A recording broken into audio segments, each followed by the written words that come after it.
Voilà, depuis quelques semaines déjà, ça fait 2 mois. Ouais, depuis 2 mois, on est en train d'aborder ce thème. Le thème, c'est contact.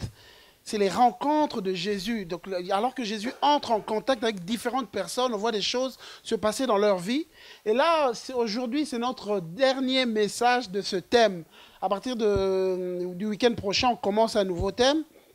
Et donc là, c'est le dernier sur contact. Et ce matin, moi, je verrai spécialement donc, les rencontres de Jésus, mais la rencontre de Jésus avec la foule affamée. La rencontre de Jésus avec la foule affamée. Et on le voit dans Marc chapitre 6. Et c'est une histoire, en fait, c'est vraiment assez intéressante comment elle commence, l'histoire. En fait, l'histoire commence, c'est que Jésus, en fait, quand on lit avant les versets que vous voyez là, on voit Jésus envoyer ses disciples. Il leur dit, voilà, allez prêcher la bonne nouvelle. Allez, faites du bien, guérissez les malades, faites des choses. Et les disciples sont allés, ils ont fait des choses au milieu du peuple. Et puis là, ils reviennent vers Jésus, ils ont fait des belles choses, des grandes choses. Et quand ils viennent maintenant pour raconter à Jésus comment c'était magnifique, comment c'était merveilleux, et toutes ces choses. Et alors qu'ils racontent à Jésus, Jésus dit, oui, il y avait tellement de gens autour. Jésus leur dit, écoutez, on va aller ailleurs pour qu'on soit un peu calme. On le voit donc beaucoup de gens. Alors Jésus décide, il dit, voilà, venez avec moi, on va aller ailleurs, dans un endroit un peu plus retiré, pour qu'on ait un peu un moment de communion avec moi et vous, un moment de contact, un moment d'échange. Mais quand il décide de partir, le peuple a entendu qu'ils étaient tellement assoiffés de la présence de Dieu, ils étaient tellement affamés, le peuple les a suivis. On le voit maintenant, beaucoup de gens les virent s'en aller et le reconnurent. Et de toutes les villes, on a couru à pied et on les dévança à l'endroit où ils se rendaient. Tellement qu'ils étaient assoiffés et affamés, Jésus décide d'aller à un endroit, le peuple va avant même. Il dévance Jésus. Et ça, c'est ce que font les gens qui ont soif.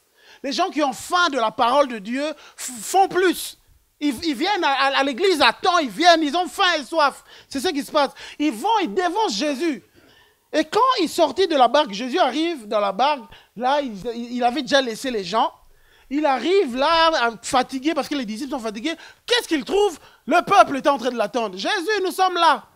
Ils étaient là. Quand il sortit de la barque, Jésus vit une grande foule et fut rempli de compassion pour eux. Parce qu'ils étaient comme des brebis qui n'ont pas de berger. Ils étaient comme des brebis qui n'ont pas de berger. Il s'est mis à leur enseigner beaucoup de choses. Comme l'heure était déjà bien tardive, ses disciples s'approchèrent de lui et dirent, « Cet endroit est désert, il est déjà tard. Renvoie-les afin qu'ils aillent dans les campagnes, dans les villages des environs pour s'acheter du pain, car ils n'ont rien à manger. » Jésus leur répondit, « Donnez-leur vous-même à manger. » Mais ils lui dirent, « Faut-il aller acheter de pain pour 200 pièces d'argent et leur donner à manger ?» Il leur dit, « Combien de pain avez-vous? » Allez voir, ils s'en assurèrent et répondirent 5 et 2 poissons. Alors il leur ordonna 5 et 2 poissons. Alors il leur ordonna de les faire tous s'asseoir par groupe sur l'herbe. Ils s'assirent par rangées de 100 et de 50. Il prit les 5 pains et les 2 poissons, leva les yeux vers le ciel, prononça la prière de bénédiction. Puis il remplit les pains et les donna aux disciples afin qu'ils les distribuent à la foule. Il partagea aussi les 2 poissons entre tous. Tous mangèrent et furent rassasiés. Vous savez, quand on lit, il est dit qu'il y avait 5000 hommes. Mais en fait, à l'époque, quand on disait 5000 hommes, ils ne comptaient pas les femmes. Donc les femmes et les enfants n'étaient pas comptés. Donc il y avait 5000 hommes. Donc, on suppose si tout le monde était marié, il devait avoir le double, donc 10 000. Et si certains avaient des enfants, on imagine, mettons, minimum, chacun avait 2 enfants. Donc, on va déjà vers 15 000, on dépasse déjà 15 000, vers 20 000. Et donc, il est possible qu'ils étaient même plus. Il est possible qu'il y avait plus de 20 000 personnes. Donc, ils arrivent là et plus de 20 000 personnes Donc, Jésus arrive à un endroit, plus de 20 000 personnes assoiffées d'entendre la parole de Dieu. Ils ont soif d'entendre Jésus. Ils connaissent Jésus, ils ont vu Jésus faire et ils arrivent, ils ont faim et soif de Jésus, des paroles. Et ce matin, j'aimerais dire, quand Jésus est là, les gens viennent. Quand Jésus communique le royaume, les gens viennent. Les gens viennent. Et Jésus, moi j'aime mon Seigneur parce qu'il est celui qui crée la soif. Et quand tu entres en contact avec Jésus, il crée la soif en nous. Il te crée. Et c'est pour ça, moi, je me rappelle dernièrement, je parlais avec quelqu'un dans la voiture, et la personne me disait, mais c'est pas possible, comment Dieu veut toujours plus? Mais parce que quand nous sommes en contact avec Dieu, nous sommes en contact avec Jésus, ça nous donne encore soif. C'est comme un enfant qui est en bonne santé, c'est impossible que, c'est pas possible que tu le nourris aujourd'hui et que demain, il ne pleure pas à nouveau pour être nourri. L'enfant en bonne santé a constamment faim et soif. Jusqu'à la fin, nous ici, après le culte, on ira manger, mais le soir, on aura encore faim. Et c'est ce qui se passe. Quand on est en contact avec Jésus, la vie, alors il y a une soif il crée la soif, la faim en nous. Et eux, ils viennent. Ils ont faim et soif d'entendre les paroles du royaume. La parole du royaume est prêchée. Et moi, j'aime. Parce que quand la parole du royaume est prêchée, on ne peut pas empêcher que les gens se multiplient. On ne peut pas empêcher que la soif se multiplie. Quand le royaume de Dieu est prêché, quand ce qui est du royaume est prêché, ça se multiplie. La soif se multiplie, les gens se multiplient. Et quand il y a multiplication des gens, il doit y avoir multiplication des ressources. Amen. Et c'est ça que Jésus veut faire dans nos vies. Et je crois vraiment, moi je le crois ce matin, pendant que je priais cette semaine, je crois que Dieu veut multiplier nos ressources. Dieu veut multiplier ce que nous sommes, ce que nous avons, ce qu'il y a en nous. Toutes ces choses, Dieu veut le multiplier, mais il faut qu'on entre en contact avec Jésus. Il faut qu'on soit en contact avec Jésus. Et j'aime parce que Jésus, face à la foule affamée, pour manifester sa compassion, il veut manifester sa compassion à la foule en les comblant. Dieu veut te combler. Et mon frère, ma soeur, toi qui es ici ce matin, je veux te dire, toi qui as des choses qui manquent dans ta vie, tu es assoiffé. Parce que ces gens sont venus, Jésus a dit, il les a regardés, il a eu compassion d'eux. Et il y a des choses qui manquent dans ta vie. Ce matin, j'aimerais te dire que Dieu veut combler ta vie. Dieu veut combler ta vie, il veut le faire. Il a dit que dans Jean chapitre 10, verset 10, que le voleur ne vient que pour dérober, mais moi je suis venu pour donner la vie et la donner en abondance. Je veux te combler. Je veux que ta vie soit comblée, c'est ce que Dieu dit. Je veux, mais pour que cela soit comblé, je multiplie les choses. Je multiplie. Mais maintenant, comment, Seigneur, tu multiplies? Comment est-ce que tu vas le faire dans ma vie? Il y a ceci qui manque, il y a cela qui manque, mais comment tu vas multiplier les choses? Peut-être que c'est le cri qui monte dans le cœur de chacun d'entre nous. Et ce matin, j'aimerais te dire que Dieu, c'est le désir de Dieu, c'est le cœur de Dieu. On le voit même avant dans Deutéronome, chapitre 28. Dieu dira, l'Éternel te comblera de bien en multipliant le fruit de tes entrailles, le fruit de tes troupeaux, le fruit de ton sol, dans le pays que l'Éternel a juré à tes pères de te donner. Et là, il parlait à Israël, et en Jésus, les promesses d'Israël ont été spiritualisées pour nous, dans notre vie. Donc, Dieu dit, je veux te combler de bien. Il ne parle pas seulement de bien matériel, mais je veux combler ta vie. Je veux combler, c'est le désir, c'est le cœur même de Dieu. Et tout ce qui sort de toi, moi je veux le multiplier. Amen. Tout ce qui est en toi, moi je veux le multiplier. Et comment le faire? Ce matin, on va voir 2 points. Comment est-ce que le Seigneur veut qu'on vive cette multiplication? Comment est-ce que le Seigneur veut nous combler? Comment est-ce qu'on va le vivre? On va voir juste 2 points. Et puis après, on va avoir un moment de prière où on va rechercher la multiplication de nos vies. On va rechercher que Dieu multiplie le peu qu'il y a en nous, ce que nous on trouve misérable, ce que nous on trouve petit. Ce matin, on va crier à Dieu, on dit, Seigneur, multiplie cela. Le premier point, Jésus leur a dit, donnez-leur vous-même. Donc, ça pour apprendre à donner nous-mêmes. Et deuxième point, faites-les asseoir. Juste 2 points. Donnez-leur vous-même. Jésus leur répondit, donnez-leur vous-même à manger. Mais ils lui dirent, faut-il aller acheter des pains pour 200 pièces d'argent et leur donner à manger? Il leur dit, combien de pains avez-vous? Allez voir. Ils s'en assurèrent et répondirent, 5 pains et 2 poissons. Et ce matin, j'aimerais vraiment dire, vous savez quand Jésus dit à ses disciples, donnez-leur vous-même à manger. Moi, ce qui me surprend, Jésus n'a pas dit, quand les disciples viennent lui dire, voilà, écoute, renvoie-les parce qu'ils doivent aller manger. Jésus ne dit pas, écoute, donnons-leur à manger, faisons quelque chose. Non, il dit, donnez-leur vous-même. C'est comme si Jésus voulait que chacun réalise sa responsabilité, que chacun des disciples réalise sa responsabilité. Et ce matin, j'aimerais vraiment dire à chacun d'entre nous que dans l'équation de Dieu, de toucher les gens de ta famille, de toucher le monde, tu es une partie importante dans son équation. Et il faut que chacun comprenne ça, que tu es important dans l'équation de Dieu, dans le désir de Dieu de toucher les gens, dans le désir de Dieu de toucher ta famille, dans le désir de Dieu de toucher les gens autour de nous, tes collègues. Tu es important. Et Jésus savait ce qu'il allait faire. Mais il dit à ses disciples, donnez-leur vous-même. Donc c'est comme s'il dit, occupez-vous même de ça. Faites quelque chose. Il voulait que les disciples réalisent que chacun d'entre nous peut devenir une réponse. Chacun d'entre nous peut devenir une réponse. Il faut qu'on comprenne notre responsabilité. Vous savez, il y a quelques années, en fait, quand on est arrivé ici à Arlan, on arrive à Arlan et puis on priait pour que le Seigneur nous permette de trouver une église où aller. Et pendant qu'on priait, je me rappelle, Zor et moi, on avait vraiment eu à cœur qu'il fallait démarrer quelque chose. Et au début, quand on en parlait, c'était difficile à faire comprendre ça. C'était difficile et je me rappelle même, il y a une personne qui me disait, mais pourquoi vous n'allez pas seulement dans une église qui est déjà là et puis que vous servez? Mais il y avait quelque chose qui était en nous, qu'on comprenait que non. Dieu, donnez-leur vous-même. Et je pense qu'il y a une préparation, des fois Dieu prépare pour que quelque chose mûrisse, Dieu prépare, il y a quelque chose qui se passe. Et les disciples, je pense qu'ils étaient préparés. Ils étaient préparés avant d'arriver à cet endroit. Ils sont allés, Jésus leur a dit allez. Et puis ils sont allés, ils ont prié pour des gens, des choses. Jésus les préparait pour qu'au moment de leur responsabilité, qu'ils assument leur responsabilité. Et ce matin, il y a vraiment un message de Dieu. Dieu veut dire à chacun d'entre nous, tu es responsable de ce qui va arriver à tes enfants. Tu es responsable des gens de ta famille, même si tu dis, c'est ma famille éloignée, mais tu en es responsable.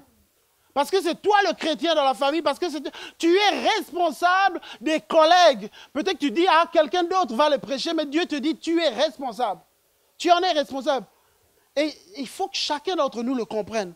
Je me rappelle, il y a plusieurs années encore, alors qu'on servait dans un groupe des jeunes, alors on priait, à un moment, on voulait organiser un grand événement, on était en train de prier, pour que Dieu nous envoie quelqu'un, un pasteur, pour venir prêcher. Et pendant qu'on priait, Dieu nous dit, donnez-leur vous-même à manger.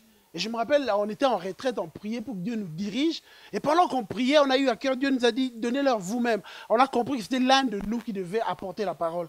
Et c'est ce qu'on a fait ce jour. Cette journée a été vraiment bénie. Pour dire que il ne faut pas se croire plus que ce qu'on est, mais il faut croire ce que Dieu veut faire en nous.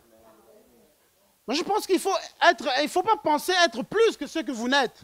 Mais il faut, quand le moment est venu que Dieu veut t'utiliser, quand Dieu veut t'utiliser pour toucher ta famille, quand Dieu veut t'utiliser, il faut que tu le prennes, que tu acceptes. Parce que si tu n'acceptes pas, il n'y aura pas de multiplication. Il fallait que les apôtres acceptent. Acceptent, voilà Seigneur, même s'il n'y avait rien en fait. Mais il fallait d'abord qu'ils acceptent, que voilà, ok, on va essayer de faire quelque chose. Il n'y avait rien, mais il faut d'abord, avant de voir ce que tu as ou tu n'as pas, d'abord, est-ce que tu es d'accord? C'est la question que le Seigneur te pose. Avant de vérifier si tu as, tu n'as pas, d'abord, est-ce que tu es d'accord que le Seigneur t'utilise? Est-ce que tu es d'accord que le Seigneur se serve de toi pour toucher ta famille? Est-ce que tu es d'accord que le Seigneur se serve de toi pour toucher les gens autour de toi au travail? Est-ce que tu es d'accord? Si tu es d'accord, alors c'est déjà le premier pas. C'est déjà le premier pas. Et ensuite, le Seigneur leur dit, écoutez, donnez-leur vous-même. Et puis il leur dit, combien de pain avez-vous? Ça, c'est maintenant le deuxième pas. Il dit, combien de pain avez-vous? Allez voir, allez chercher, vous faites l'inventaire. Et la Bible dit, ils s'en assurèrent. Donc ça veut dire, ils ont bien vérifié, qu'est-ce qu'on a, tout ça. Et puis, quand ils ont vraiment checké partout, vérifié, là, ils se rendent compte que non, voilà, on n'a que 5 pains et 2 poissons. Ils ont vérifié partout. Et ce matin, le Seigneur te dit, qu'as-tu? Vérifie, fais l'inventaire de ta vie, vérifie. Qu'as-tu? Qu'est-ce que tu as en toi? Qu'est-ce que tu as en toi que Dieu peut utiliser? Qu'est-ce que tu as en toi? Mais vous savez, quand on regarde ça, moi, ce qui me touche ici, parce que quand l'auteur a écrit, il a dit, voilà, il y avait 5000 personnes, Il n'a pas compté des enfants. Mais d'où est-ce que sont venus les 5 pains et les 2 poissons? D'un enfant, celui qu'on n'a pas compté. Les hommes étaient là, il n'y avait rien, il n'y a aucun d'eux qui a apporté quelque chose. Et pourtant, on les a comptés, ils étaient 5000 personnes. Mais celui qu'on n'a pas compté, ils n'ont pas compté, ils ont négligé l'enfant. Et c'est cet enfant qui a emmené quelque chose. Et le Seigneur te dit, des fois, nous, on néglige certaines choses. Il y a certaines choses qu'on néglige, on dit non, ça ne sert à rien. Le Seigneur dit non, ne néglige pas ça. Il y a certaines choses que dans ta vie, tu négliges, tu dis, non, mais ça, tu méprises. Tu dis, non, que je n'ai rien, mais de toute façon, ça, non, ça ne sert à rien. Non, c'est ça que tu dois considérer. Quand tu t'arrêtes et que tu essaies de faire l'inventaire, peut-être qu'il y a beaucoup qui se sentent frustrés parce qu'ils se trouvent qu'ils n'ont rien. Ah, mais j'ai rien. Maintenant, justement, le peu que tu trouves misérable, là, c'est ça que je veux, Seigneur. Le Seigneur te dit, c'est ça que je veux. Dans ta vie, le fait que tu trouves rien, que tu trouves minable, c'est que tu trouves rien, c'est ça que je veux que tu me donnes ce matin. C'est ça que tu veux que tu me donnes. Et je pense que chacun d'entre nous, constamment, dans notre vie chrétienne, alors qu'on avance, constamment, on doit arriver à cet endroit où on redonne à Dieu. Où on redonne à Dieu. Vous savez, parce que moi, je vais vous dire quelque chose. La vie chrétienne, elle est humainement impossible à vivre. Elle est impossible à vivre. Chaque jour dans notre vie, il y a des choses qui nous manquent, on ne sait pas, et on se trouve deux fois tellement devant des défis, et on se sent tellement petit, misérable. Dieu te dit, donne-moi ce que toi tu trouves misérable, petit. Donne-le-moi. Jésus dit, dans mon royaume, tous ceux qui sont prêts à donner, ce qu'ils ont vont être utilisés puissamment. Dans mon royaume, tous ceux qui sont prêts, est-ce que tu es prêt à donner ce que tu trouves rien, ce que tu trouves minable? Parce que c'est vrai, en fait, qu'est-ce que c'est 5 pains, 2 poissons quand tu as 20 000 personnes? C'est quoi? C'est vraiment rien. Vous imaginez, en fait, si ces jours-là, ils devaient s'arrêter juste sur ça, ils regardent 20 000, je pense que quelqu'un, l'enfant, par exemple, l'enfant, quand il a emmené, ah, voici moi ce que j'ai. Ramène ça. Ça ne sert à rien. Tu vois tout ce monde qui est là, 20 000 personnes, et toi, tu m'emmènes 5 pains et 2 poissons. Mais qu'est-ce qu'on va en faire? Même si on les partageait en 5, ça ne suffira jamais. Ça ne suffira jamais, ça ne sert à rien. Et des fois, nous, on est comme ça. On regarde, on dit, ça ne sert à rien. Ça ne sert à rien de faire quelque chose. Ça ne sert à rien d'apporter quelque chose. Ça ne sert à rien de se donner. Ça ne sert à rien. Ça ne changera rien de toutes les façons. Regarde tout ce qu'il y a à faire, ça ne sert à rien. Le Seigneur dit, non. Le peu que tu as, moi, je veux que tu donnes, que tu apprennes à donner. Et alors que tu apprends à donner, je vais multiplier. Alors que tu apprends à donner, alors que tu apprends à avancer avec ça, moi, je vais multiplier. On arrive en face de nous, il y a des besoins en face de nous, il y a tellement de choses, on se sent minable. Nous tous, dans la famille, il y a des choses, Dieu te dit, donne-moi ce qui est petit. Et je crois que vraiment ce matin, j'aimerais dire que Dieu veut accomplir des choses magnifiques dans nos vies. Il veut faire des choses, il veut multiplier, il veut agrandir. Parce que tout ce qui est de Dieu grandit. Tout ce qui est de Dieu se multiplie. Tout ce qui est de Dieu, ça ne peut pas rester un endroit petit. Tout ce qui est de Dieu grandit, se multiplie. Mais pour que ça se multiplie, pour que ça grandisse, il faut des hommes qui disent, voilà, des hommes et des femmes qui donnent. Il faut que ce matin, qu'on arrête de mépriser ce qu'on voit petit. Qu'on arrête de mépriser ce qu'on voit en nous, on regarde, on se dit ça ne sert à rien. Ce matin, dit arrête de regarder ça de cette manière. Ça te semble petit, ça te semble misérable, mais ça peut être important dans ce que moi je veux faire. Vous savez, il y a une femme, on le voit dans 2 Rois, chapitre 4, verset 1. Une femme de la communauté de prophètes cria à Élisée, « Ton serviteur, mon mari, est mort, et tu sais qu'il craignait l'Éternel. Or, le créancier est venu pour prendre mes 2 enfants et faire d'eux ses esclaves. » Élisée lui dit, « Que puis-je faire pour toi? Dis-moi, qu'as-tu chez toi? » Elle répondit, « Ta servante n'a rien du tout chez elle, mis à part un petit pot d'huile. » Un petit pot. Il dit, « Va demander des vases dans la rue, chez tous les voisins, des récipients vides, demande-en un grand nombre. Une fois rentré, ferme la porte derrière toi, tes enfants, verse de l'huile dans tous ces récipients et mets de côté ceux qui sont pleins. » Alors elle le quitta, elle ferma la porte derrière elle et ses enfants qui lui présentaient les récipients et elle versait. Lorsque les récipients furent pleins, lorsqu'elle dit à son fils, donne-moi encore un récipient, et qu'il lui répondit, il n'y en a plus. Et l'huile s'arrêta. Elle alla le rapporter à l'homme de Dieu qui lui dit, va vendre l'huile et paye ta dette, tu vivras avec tes fils, avec de ceux qui restent. Vous vous rendez compte, le miracle était dans chez elle. Elle va chez le prophète et dit, Seigneur, prophète, fais quelque chose pour moi. Il y a le créancier qui est là, je n'arrive pas. Et peut-être moi je suis en train de relire, je me dis, mais c'est pas possible, j'ai relu, c'est ça. La femme a dit, elle n'avait rien d'autre. C'est comme si elle n'avait plus rien dans la maison. On avait tout, peut-être que les gens, les créanciers sont venus, ils ont pris ses chaises, ils ont tout pris. Parce que comme elle était endettée, ils ont tout pris dans la maison, il n'y avait plus rien. Et quand je lisais ça, moi je pensais au message de Zor. De dimanche passé, des fois peut-être qu'il y a l'ennemi qui est venu, il a tout volé, et il ne nous reste plus rien, l'ennemi a tout volé, il est venu, il a saccagé nos vies, il a volé, et cette femme, il y avait un créancier, ils avaient une dette, et le gars revenait, il prenait, il n'y avait plus rien, et maintenant elle va vers le prophète, aide-moi, fais quelque chose pour moi, aide-moi, le prophète lui demande, la première question le prophète demande, qu'est-ce qu'il y a dans la maison, qu'est-ce que tu as dans la maison? C'est comme si Dieu, pour faire quelque chose, pour démarrer un miracle, pour démarrer une multiplication, il part de ce que tu as. Il part du peu que tu as. Et la femme lui répond, elle dit, je n'ai rien, prophète, je n'ai rien, juste un petit pot, parce qu'elle savait pour elle, mais où est-ce que j'irai avec ce petit pot? Où est-ce que j'irai avec? Qu'est-ce que ça va m'apporter? Qu'est-ce que ça va m'apporter face à mes problèmes? Qu'est-ce que ça va m'apporter? Et le prophète lui dit, écoute, c'est là, ton miracle est là, là. Va chercher. Et là, elle est sortie, va aller chercher des plus grands, des vases énormes. Et je me rappelle encore une fois, Zor avait prêché, c'est que, vous imaginez si cette femme n'était pas en bonne relation avec les gens. Qu'est-ce qui allait se passer? C'est comme si Dieu, dans le miracle, l'impliquait elle, mais l'impliquait aussi les autres dans ses relations avec les autres. Donc dans le miracle, dans l'équation de Dieu, il y avait elle-même, mais aussi les gens avec qui elle était en relation. Et puis elle est allée, elle a pris ces choses, et puis elle est venue, vous imaginez ce jour-là, quand elle rentre, le prophète lui dit, prends tout, et puis ferme la porte. Ferme la porte, reste juste avec tes enfants. Ne permets pas que les gens empêche ta foi, parce que ce moment-là était un moment important. Et ce matin, j'aimerais dire, des fois, il y a des moments quand Dieu veut agir, c'est entre toi et lui, ferme la porte. Ne laisse pas les gens dire des choses parce qu'ils vont... Ces moments-là sont des moments précieux entre toi et Dieu. Ne laisse pas les mauvaises paroles s'interférer et empêcher le miracle. C'est juste toi et Dieu. Quelque chose va se passer. Vous savez, quand Dieu commence à agir dans la vie de quelqu'un, des fois, c'est juste toi et Dieu.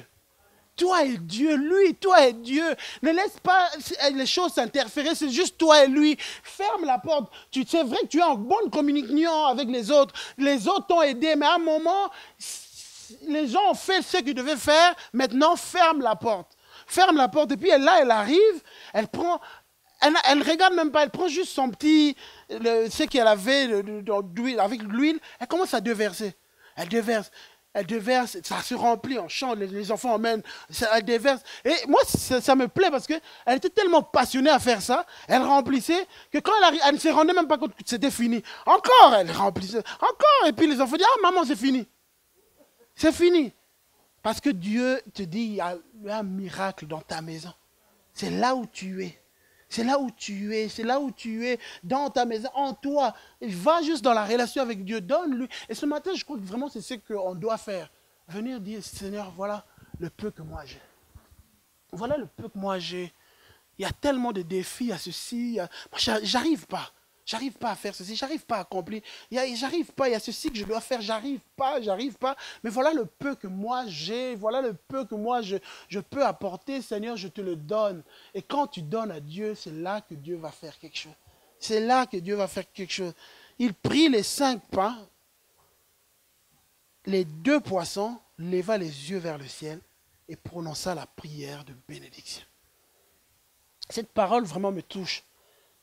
Jésus prit ce qui était rien, ce qui était minable, il a levé dans le ciel et il a fait une prière de bénédiction. Et ce matin, Dieu veut que chacun d'entre nous, que nous apprenions à dire des paroles de bénédiction sur ce que nous on pense qui n'est rien. Sur ton couple, alors que tu penses que ton couple, ça va mal. ça va mal, tu te dis, mais qu'est-ce que je fais avec ce gars, qu'est-ce que je fais avec ce mari, vraiment, ne m'apporte que des problèmes, mais qu'est-ce que je fais? Apprends aujourd'hui à lever ce mari que tu trouves rien, qui ne t'apporte rien, à le lever et à dire des paroles de bénédiction sur lui. Apprends à le faire sur ton couple que tu trouves misérable, minable, à apporter ça devant Dieu. Apprends à le faire. Apprends à bénir ce que tu trouves rien. Apprends à bénir cette maison que tu trouves, mais qu'est-ce que je fais dans cette maison? Seigneur, ça fait quelque temps que je t'ai prié pour que tu me donnes une autre maison. Apprends à bénir cette maison que tu trouves minable. Apprends à bénir cette voiture pour laquelle tu pries. Seigneur, donne-moi une autre voiture. Cette voiture, j'ai du mal à démarrer, ça ne va pas. Apprends à bénir, Seigneur. Juste pour ça, il y a des gens qui sont à pied. Moi, j'ai juste cette voiture que j'arrive pas. Ça ne va pas, mais je bénis Dieu pour ce que j'ai. Apprends à bénir, Seigneur, Dieu pour le peu que tu as. C'est peut-être rien, mais apprends à bénir Dieu. Seigneur, moi, il y a des gens qui n'ont pas de santé, mais tu me permets d'avoir le peu que j'ai. Seigneur, je te bénis pour ça. Il y a des gens qui se retrouvent à l'hôpital, mais moi j'ai ça. C'est pas vraiment ce que je veux. C'est pas assez ce que je veux, mais le peu que j'ai, je te bénis pour ça. Je te bénis pour ça. Je te bénis à dire des paroles de bénédiction sur le peu qu'on a. Seigneur, il me manque ceci, mais je n'ai que ça. Mais je te bénis pour ça. Je te bénis pour ça. Je te bénis à dire des paroles de bénédiction sur ceux que nous on trouve minables, misérables. Et alors qu'on le fait, c'est ça que Jésus a fait. On lui a donné ce qui était minable. On lui a donné ce qui était misérable. Il a levé les yeux vers le ciel. Il a béni. C'est là que tout s'est multiplié. Donne ce que tu trouves minable.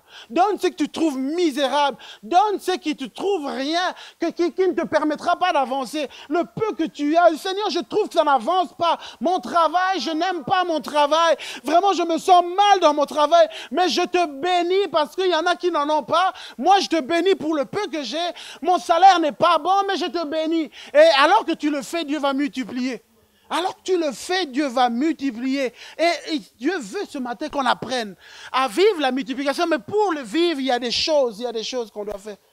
Arrêtons de maudire les choses qu'on n'aime pas dans notre vie. Les peu de choses. Dieu te dit, bénis ton couple. Même si pour le moment, ce n'est pas ce que tu veux. Bénis ta maison, même si ce n'est pas ce que tu veux. Bénis ton travail, bénis toutes ces choses. Et ce matin, il faut qu'on vienne, ce matin, dans la présence de Dieu. Seigneur, bénis ça. Bénis, Seigneur, mon travail. Bénis ceci. Bénis mes enfants qui ne m'écoutent plus. Qui ne m'écoutent pas, je leur dis ces choses, mais ils n'écoutent pas ces enfants, ça ne va pas. Non, je ne dis plus des paroles de malédiction, mais je dis des bénédictions. Seigneur, même s'ils ne m'écoutent pas, mais je crois que toi, tu vas multiplier l'obéissance, la faveur, tu vas le faire. Tu vas le faire. Apprendre à dire, il faut vraiment que Dieu nous aide ce matin. On viendra tout à l'heure, à la fin, dans la présence, que chacun présente toutes ces choses qu'il trouve. Je me demande si on ne devait pas le faire maintenant. On va se lever, ceux qui veulent. On va remettre les choses qu'on trouve petites dans notre vie. Les choses que tu trouves petites, ça ne va pas, Seigneur, ça ne va pas. Tu vois comment je souffre pour cette chose, Seigneur, je te donne. Seigneur, je dis des paroles de bénédiction pour ça, Seigneur. Seigneur, bénis ça, bénis ma maison, Seigneur, bénis cette voiture qui me pose des problèmes. Bénis, Seigneur, cette maison, bénis ma santé, Seigneur, je bénis la santé.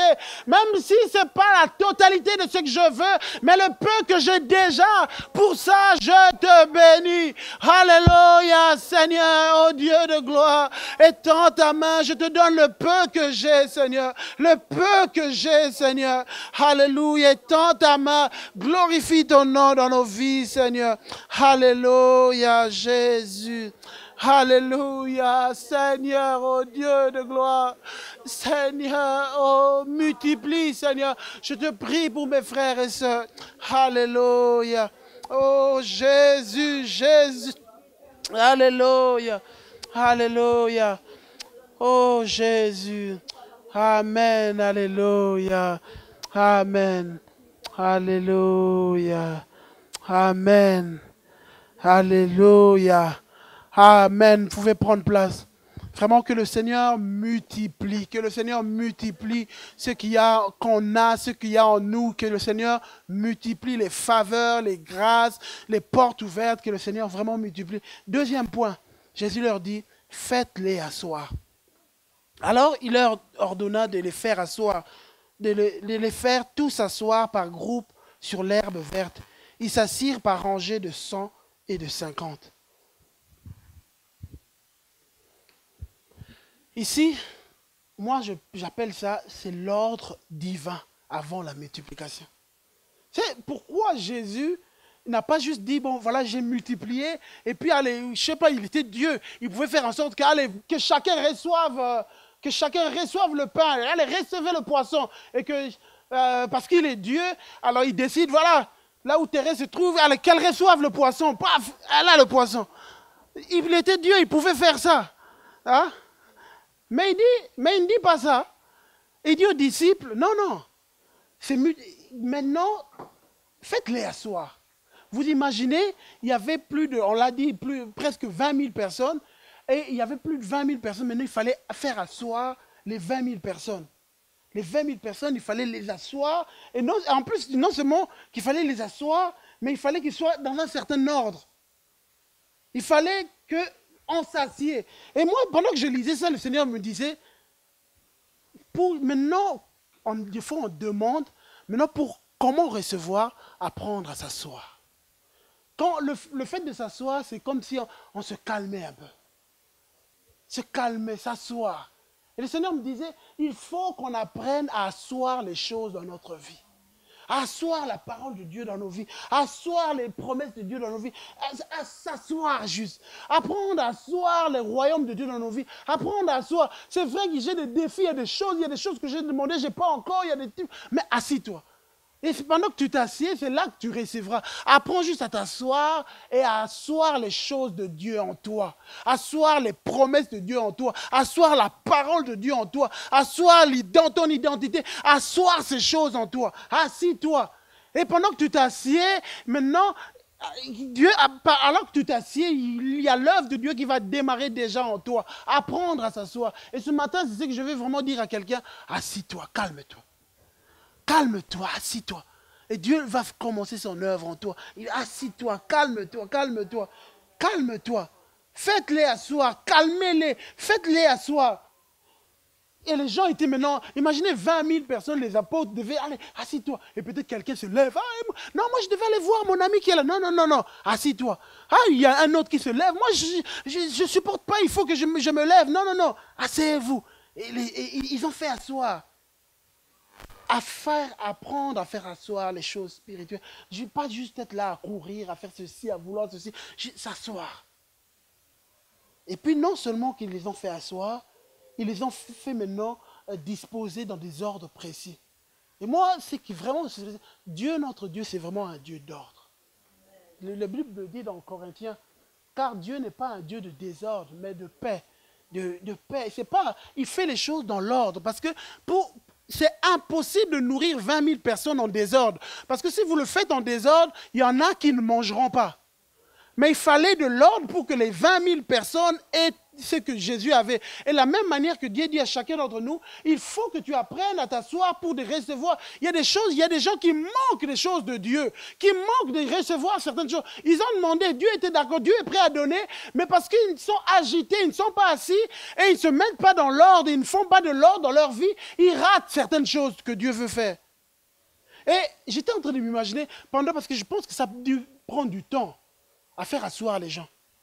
Parce que 20 000, vous imaginez, à faire asseoir les gens, ça a dû attendre. Vous imaginez, maintenant, pendant ce temps, j'étais en train de me dire, waouh, pendant ce temps, Jésus regardait, il attendait. Donc, pendant qu'ils étaient en train de faire asseoir, Jésus était en train de regarder. Et des fois, dans notre vie, c'est comme ça. Jésus attend qu'on s'assied, qu'on se mette en ordre, qu'on mette les choses en ordre. Tant qu'ils n'étaient pas assis, Jésus ne faisait rien. Il attendait qu'ils s'assiedent. Il attendait que les hommes, les femmes et toutes ces personnes... Et ça, c'est que Dieu veut que tu mettes de l'ordre dans ta vie.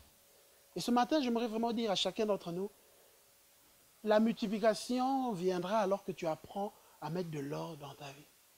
À mettre de l'ordre dans ta vie, dans les choses simples de la vie, mais à mettre de l'ordre. Sans ordre, il n'y a pas de multiplication. Mais il faut apprendre juste à mettre de l'ordre dans ta vie, à arranger les choses, à mettre l'ordre, à mettre les choses à leur place, à mettre de l'ordre, la parole, à changer les priorités, à mettre de l'ordre. peut-être que j'imagine un peu quelqu'un qui allait se lever. Non, il dit à Pierre, non Pierre, moi, l'esprit, je sens que l'esprit veut que je reste pas assis, l'esprit... Pierre, vous savez que la Bible dit quand l'esprit, là où il y a l'esprit, c'est la liberté. Là, c'est un esprit de contrôle, vous voulez qu'on s'assied? Non, non, moi j'ai envie de marcher là, je sens que l'esprit veut que je marche. Non, s'il avait fait ça, il n'allait pas recevoir parce qu'il fallait s'asseoir. Il fallait s'asseoir. Quelqu'un qui se lève, non, moi je sens que non, il faut que j'aille m'asseoir de l'autre côté. Mais non, non, non. Là, tu es en train de mettre du désordre, il faut que tu t'assieds ici. Parce qu'on a déjà fait asseoir les gens là-bas, c'est ici que tu dois t'asseoir. Et vous savez, avec Dieu, il y a des fois, Dieu impose un certain ordre. Parce que s'il n'y a pas cet ordre, il n'y a pas de multiplication. Et moi, vous savez, quand je préparais, j'étais en train de penser, mais c'est vrai, Dieu même dans la création, quand il a créé les choses, tout était fait dans l'ordre. Et je pensais même l'éducation des enfants, j'étais en train de penser bêtement. Vous savez, quand les enfants vont à l'école, l'éducation nationale, tout est ordonné. On sait que l'enfant commence en maternelle. Et puis en première primaire, on sait qu'il y a un programme de l'année.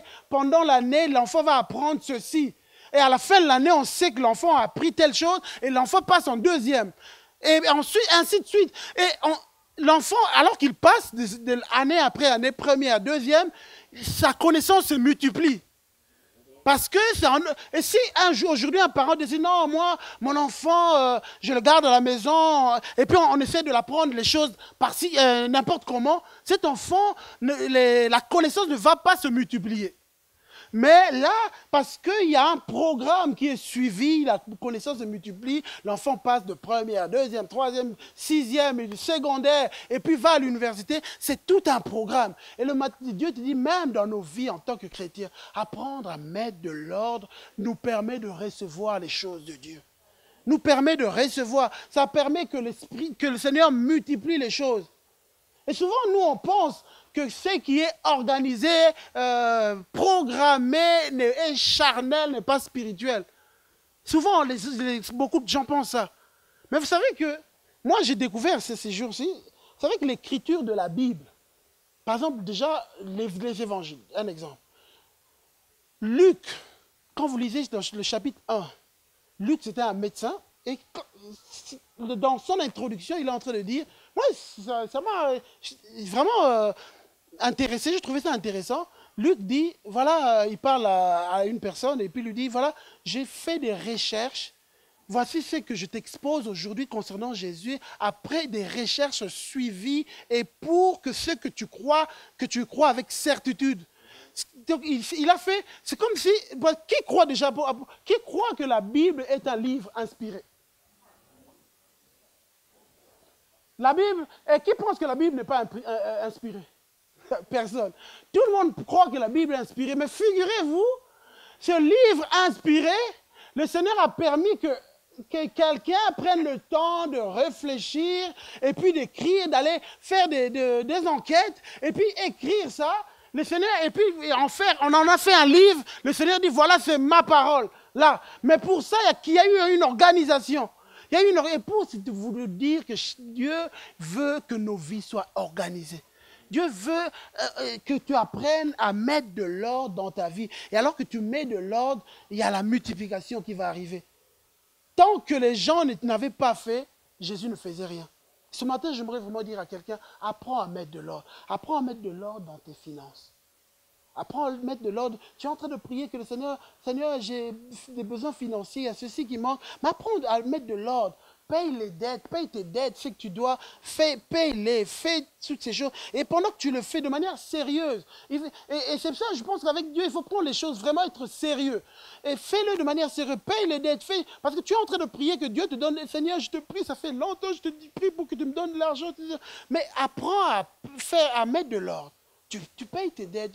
Et peut-être que ça va être difficile pendant que tu le fais au début. Ça va te serrer un peu. Mais fais-le. Et pendant que tu le fais, crois-moi, tu es en train de mettre de l'ordre et tu vas voir la bénédiction de Dieu va arriver. Et vous savez, quand les disciples ont commencé à mettre de l'ordre, ce n'était pas facile. C'était pas facile. Et c'est pour dire un peu de fois, quand on fait ça, c'est un peu la discipline, on se sent mal. Ce n'est pas toujours facile. Apprends à mettre de l'ordre dans tes relations avec les gens. Apprends à mettre de l'ordre, à pardonner, à régler les conflits, à régler les affaires. Apprends à le faire. Et quand on le fait, ce n'est pas toujours agréable. Ce n'est pas toujours agréable de se demander pardon, ce n'est pas toujours agréable de le faire, mais il faut apprendre à le faire. Ça, c'est mettre de l'ordre. Moi, je me rappelle, il y a quelques années, il y avait quelqu'un qui m'avait vraiment blessé et je devais aller... la personne m'avait blessé, mais puis en priant, le Seigneur me dit, va lui demander pardon. Va lui demander pardon. Mais ça, c'était parce que dans le but, le Seigneur voulait que j'apprenne à mettre de l'ordre dans mes relations avec les gens. Je pense qu'on ne peut pas vouloir aller plus loin s'il y a certaines choses qu'on laisse comme ça.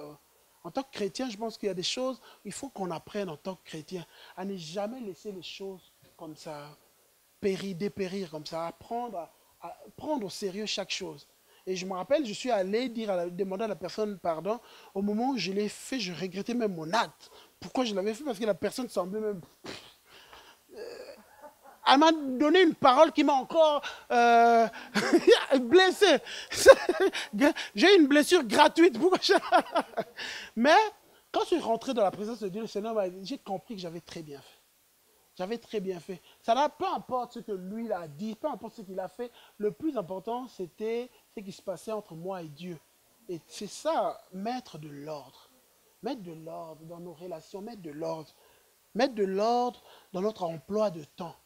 Dans notre emploi de temps, savoir établir les priorités dans ce qu'on fait. Et des fois, il y a des gens ici qui ont du mal à prier parce que leur emploi de temps est vraiment désorganisé.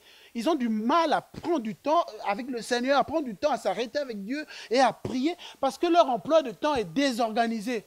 Et dès qu'ils prévoient de prier, puis il y a quelque chose qui arrive, ou bien ils doivent prévoir de prier le matin, de se réveiller très tôt le matin, mais la veille, ils dorment tard. Ils dorment très tard et le matin, ils n'arrivent pas à se réveiller. Et il y en a qui ne viennent même pas à l'église parce que la veille, le samedi, ils ont dormi tard. C'est du désordre. Non, c'est vrai, c'est du désordre. Et après, on dit, Seigneur, donne-moi. Mais il y a des choses qu'on traite avec tellement de désorganisation. La veille, on dort tard. Moi, j'ai déjà entendu, il y a des jeunes qui ont passé la veille à jouer aux jeux vidéo, tout ça le soir. Ils dorment très tard. Et le matin, le lendemain, ils viennent à l'église. Et puis pendant que le prédicateur prêche, ils dorment. C'est du désordre. Non, c'est du désordre. Sérieux, il faut qu'on apprenne à s'organiser, que Dieu nous aide. Moi, je ne le dis pas avec jugement. Je pense, ces choses que je suis en train de dire, je le prends pour moi-même personnellement. Il faut qu'on apprenne à mettre de l'ordre dans nos vies. Toutes ces choses que je suis en train de vous citer, parce que je cite des choses comme ça, parce que c'est des choses dans lesquelles Dieu m'a parlé de manière personnelle. Je vous ai parlé des finances parce que Dieu m'a parlé de manière personnelle à mettre de l'ordre dans ça. Je vous ai parlé des relations avec les gens. Dieu m'a parlé de manière personnelle à moi-même parce qu'il fallait que je prenne à mettre de l'ordre par rapport même à l'emploi du temps. Mettre de l'ordre dans notre couple, dans ma relation avec ma femme, dans ma relation avec mon homme. Et apprendre à mettre de l'ordre. À mettre de l'ordre. Vous savez, si vous le faites, vous allez voir, si vous mettez de l'ordre dans votre relation de couple, dans votre manière de vivre ensemble, Dieu va multiplier vos sentiments. Dieu va multiplier. Ce qui est assez regrettable et triste, on se rend compte qu'après des années de vie, il y a les sentiments qui finissent par disparaître et on reste là juste parce que pour rester là. Mais ce matin, je t'annonce, mon frère, je t'annonce, ma soeur, Dieu veut multiplier les sentiments que tu as pour ton mari, que les sentiments que tu as pour ta femme. Mais pour ça, il faut que tu mettes de l'ordre. Que tu mettes de l'ordre, que tu mettes de l'ordre, que tu mets de l'ordre, et Dieu va multiplier ça, il va multiplier, il va multiplier. Donc de la même manière, si tu mets de l'ordre dans les finances, Dieu va multiplier tes finances. Tu mets de l'ordre dans les relations avec les gens, tu vas voir comment Dieu va multiplier. Tu auras beaucoup d'amis, beaucoup de gens avec... Même c'est vrai, c'est vrai. Tu auras toujours des gens pour t'aider. Tu auras toujours des gens qui seront là pour toi. Parce que tu sais mettre de l'ordre. Il y aura toujours, tu ne manqueras jamais de gens pour t'aider, tu ne manqueras jamais de gens pour te soutenir. Tu sais, il y a tellement beaucoup de gens qui se plaignent. Ah, mais moi, il n'y a personne qui s'occupe de moi, il y a personne. Mais parce que, si tu apprends à mettre de l'ordre, tu vas voir, tu ne manqueras jamais de gens pour s'inquiéter pour toi, pour t'appeler, pour faire ceci, parce que toi, tu as appris à mettre de l'ordre. Dieu va toujours multiplier. Il te donnera beaucoup d'amis, il te donnera beaucoup de gens pour te soutenir. Il te donnera toutes ces choses. Moi, franchement, j'aimerais vraiment le témoigner. Moi, je me sens un homme béni par rapport à ça. Je me sens vraiment béni, béni. Et même ma famille, quand elle voit, chaque fois qu'il y a eu des situations et que les gens de ma famille voient que j'ai des frères et sœurs qui viennent m'aider, ma mère, ça c'est quelque chose qui touche ma mère énormément. Énormément. Pourquoi? Parce que moi je pense que quand on prend soin, on met de l'ordre, Dieu multiplie. Il multiplie, il y aura toujours des gens pour toi. Il y aura toujours, et ça je te l'annonce frère, sœur, tant que tu mets de l'ordre dans tes relations, il y aura toujours des gens pour toi. Toujours, ça ne manquera pas. Il y aura toujours. Il y aura toujours. Mets de l'ordre. Mets de l'ordre dans ton emploi de temps. Essaie de mettre de l'ordre parce que la Bible dit qu'il y a un temps pour tout, un temps pour toute chose sous le ciel. Dieu veut que tu mettes de l'ordre.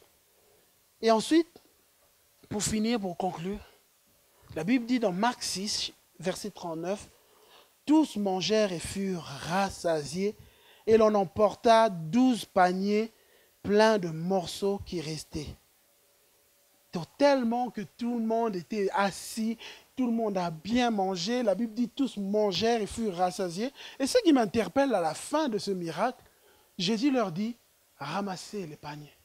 Ramassez ce qui reste. Et moi, ça me touche. C'est à la fin, peut-être que c'est des choses qu'on peut manquer.